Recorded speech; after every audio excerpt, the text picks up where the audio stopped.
हमारा लक्ष्य चैनल में आप लोगों का स्वागत है।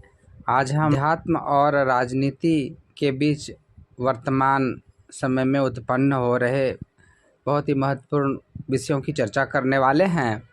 वीडियो के अंत तक बने रहें। काफ़ी महत्वपूर्ण जानकारी है जो हास्यास्पद रूप में अंदर से आपको आह्लादित करेगा।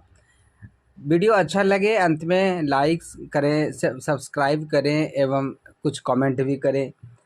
मोदी जी के लिए एक बहुत बड़ी खुशखबरी।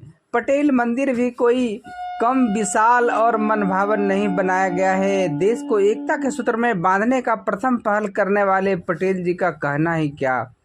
राम मंदिर के बगल में एक भव्य मस्जिद भी अवश्य एक दिन बनेगा, क्योंकि जब राम मंदिर की भव्यता इतनी हो रही है तो मुस्लिम लोग भी शांत रहेगा नहीं। वह भी एक दिन अपने आवंटित भूमि पर मस्जिद को एक विशाल गगनचुंबी आकार कभी न कभी जरूर दे डालेगा।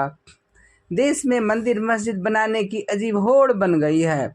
यह मंदिर मस्जिद और गिरजाघर नहीं है भाइयों, यह तो इंटरनेट के अश्लील साइट के भरपूर गंदे कामों पर पूरे देश भर में ढका जा रहा विचित्र पर्दा है, जिसके भीतर देश का संपूर्ण चरित्र हवा हो रहा है। विभिन्न प्रकार के स्टैचू निर्माण का भी विचित्र रूप अभी बन गया है, और यह भी पर्दा के स्वरूप में ही है। आखिर किसी नेताओं में इतना धार्मिक लगाव कहाँ से उत्पन्न हो गया है, जबकि ये लोग तो पूर्ण भ्रष्ट की श्रेणी के होते हैं। यह एक रहस्य नहीं, यह तो खुली किताब है जिसे सब बच्चा जानता है। संपूर्ण देश अश्लीलता के परवान को छू चुका है। अब चरित्रवान लोगों की भारी कमी हो गई है देश में। अब जहां देखिए वहीं चरित्र भ्रष्टों की बाढ़ दिखाई पड़ती है।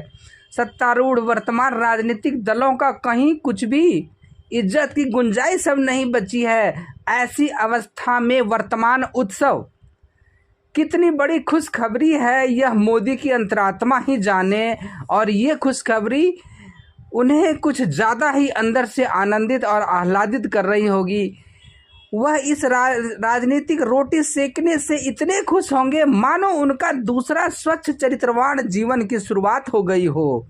देश की जनता वास्तविक उत्सव में है, परंतु मोदी जी किस उत्सव में हैं, यह एक अजीब सा रहस्य है। यही खुली किताब है।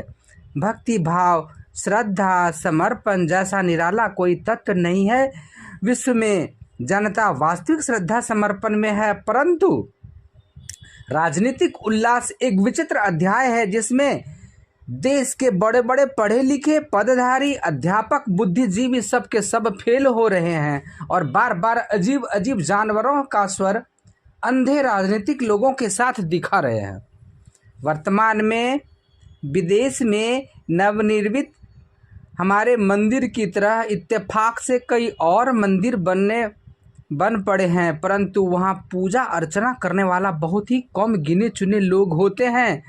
उन्हें उस मंदिर से कोई मतलब नहीं रहता। कारण है कि वे लोग पूर्ण चरित्र भ्रष्ट हैं। विदेश में चरित्र शब्द इतने सीमित वर्ग तक लिमिट है कि कहा नहीं जाए। जहां यौन उन्मुक्तता बहुत परवान चढ़ी रहती है, वहां मंदिर मस्जिद धर्म का कोई अर्थ नहीं होता। हमारा भारत भी अब इस मार्ग पर पूर्णतः चल पड़ा है। यहाँ भी यह वर्तमान उत्सव भविष्य में शून्यता, हाहाकार, आंतरिक हाहाकार, गृह बिखराव का संपूर्ण सूचक होगा। बुद्धि विवेक का हमारे समाज में देश में किसी तरह पूर्ण संचार हो, बुद्धिमत्ता के वास्तविक पावदान पर हमारा समाज स्थापित हो, इसके लिए एक वैचारिक क्रांति की जरूरत है, जो आज धीरे धीरे धूमिल होते चली जा रही है।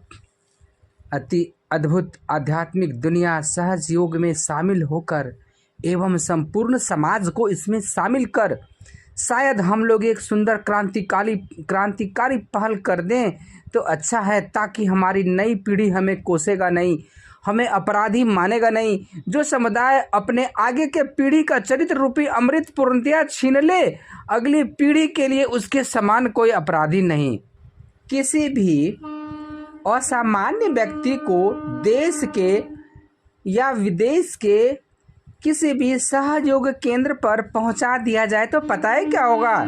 अगर वह असामान्य व्यक्ति दारू पीने का अभ्यस्त है सिर्फ हमारे सहयोग केंद्र पर जाने की साप्ताहिक पुनरावृत्ति ना छोड़े तो दारू खुद ब खुद छूट जाता है। अगर कोई व्यक्ति चोर है, डकैत है, तो पुनरावृत्तिवश चोरी डकैती चरित्रहीन कोई कमाई सब का सब यूं ही छूट जाता है। अगर कोई छद्मवेशी किसी भी बुरी दुनिया का सदस्य है तो वह खुद ब खुद अपने नए चरित्रवान जिंदगी के कदम पर बढ़ चलता है। अगर ऐसा है तो अति शीघ्र इतनी सुंदर कल्याणकारी आध्यात्मिक केंद्र पर अपना कदम अवश्य बढ़ा देना चाहिए और अपने समाज देश को बचाने में अपने एक पहल से कदापि दूर नहीं रहना चाहिए। यह सहयोग आध्यात्मिक केंद्र पूरे विश्व में 170 देशों में फैला पड़ा है। हमारे देश में भी सभी शहर में अनगिनत सेंटर चल रहे हैं। गांव देहात में भी इसके सेंटर भरे पड़े हैं। अपने निकटतम सहयोग केंद्र का पता लगाइए और वहां पधार कर अपना और अपने घर साथ ही अपने पूरे समाज को स्वच्छ निर्मल बनाने में अपना एक सुंदर पहल अवश्य करिए।